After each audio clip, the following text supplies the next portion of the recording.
All right, so move on to the next segment.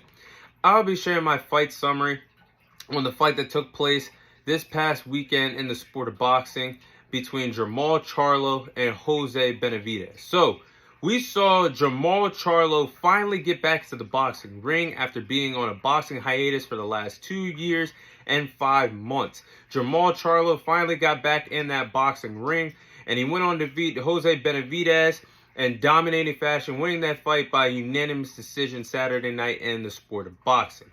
Now, I have to give him his flowers. I have to give him his credit because Jermall Charlo proved me wrong. I said on the Combat Series last week that I smelled an upset, and now I smell it. There was a bad, stinky decision of me to pick Jose Benavidez, and I bet against Jermall Charlo, and I regret it. He proved me wrong Saturday night in that fight in the sport of boxing, and he outboxed and dominated Jose Benavidez from the start of that fight all the way to the end of that fight. Outstanding performance that we saw from Jermall Charlo, knocking off that ring rust in his return against Jose Benavidez, and showed he still can land great combinations at this point in his boxing career, being out of the ring for the last 2 years and 5 months. He still showed he still has an effective jab, one of the stiffest, meanest jabs in the sport of boxing, and it showed he can also land effective body shots, and he did all that against Jose Benavidez in an impressive return to the sport of boxing. I think he deserves a lot of credit for someone that's been out of the boxing ring for 886 days, dealing with a lot of things outside of the boxing ring. He handled all the adversity that he's went through over the last 2 years or 5 months very well in that boxing ring. And I apologize for doubting Jermall Charlo. He did his thing Saturday night, and I'm impressed with him, and I'm looking forward to seeing what he can do in the future for his boxing career moving forward. Let me see this Jermall Charlo moving forward. But I think the reason why Jose Benavidez had a lot of trouble against Jermall Charlo was his bad footwork.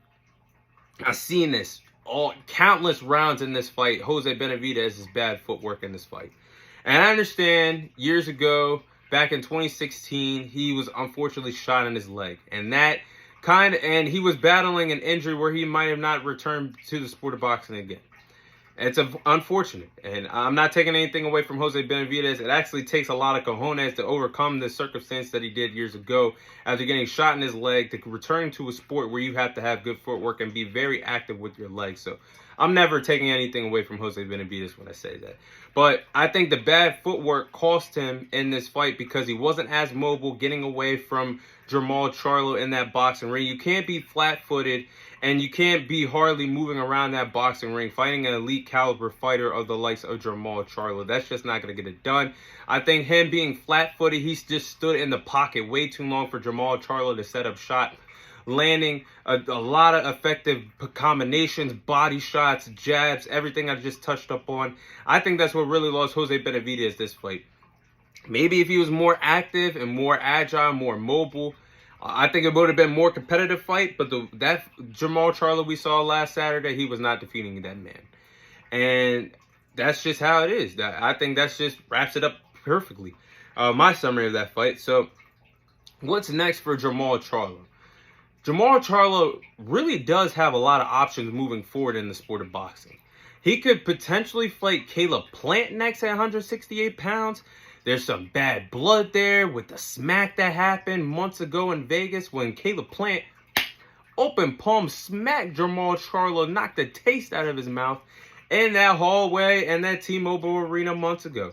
And it's still being talked about. This is not brushed off. The bad blood is still there between Caleb Plant and Jermall Charlo.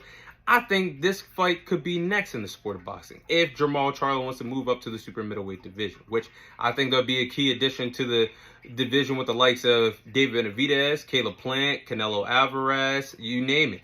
I really do think this division needs more household names in it. But I do believe he could potentially fight Demetrius Andrade at 168 pounds to make his debut at the super middleweight division as well. Or he could go back to the 160-pound division, the middleweight division, to defend his WBC title that he has still not defended in over 886 days.